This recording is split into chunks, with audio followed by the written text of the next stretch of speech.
Alors que la nuit tombait, 3 événements majeurs ont secoué la planète. De Gaza à la Pennsylvanie, en passant par les tensions commerciales entre les États-Unis et la Chine, voici ce qu'il fallait retenir pendant que vous dormiez.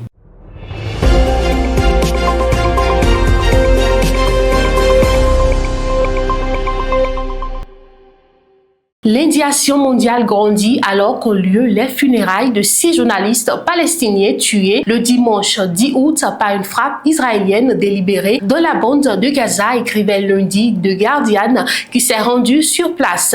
L'ONU et l'Union européenne notamment ont dénoncé le meurtre.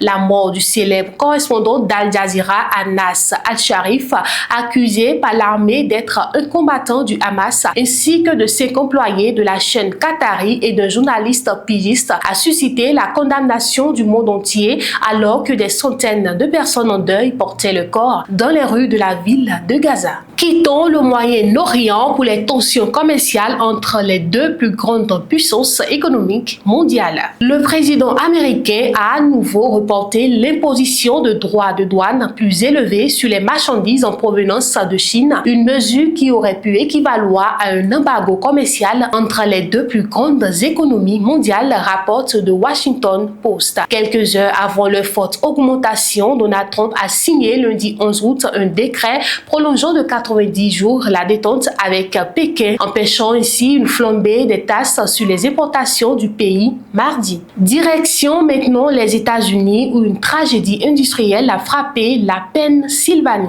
Une explosion survenue lundi dans une usine de charbon à coke de Pennsylvanie aux États-Unis a fait 2 morts et 10 blessés, a indiqué la police locale dans un nouveau bilan. L'explosion qui s'est produite dans l'usine Clearton Coke Works, propriété de la compagnie sidérurgique américaine US Steel, à quelques 25 km de Pittsburgh, a été suivie de plusieurs détonations plus petites. C'était comme le tonnerre, a raconté Zachary Budey, un ouvrier du bâtiment près des lieux cités par la chaîne CNN. Lors d'une conférence de presse, Scott Borchizzo, directeur de la production d'US Steel, a déclaré que la société cherchait encore à déterminer ce qui s'était passé. Gaza pleure ses voix étouffées, la Chine et les États-Unis jouent avec le feu économique et la Pennsylvanie compte ses morts. Ces événements rappellent combien notre monde reste fragile. Restez informés car l'actualité ne s'arrête jamais.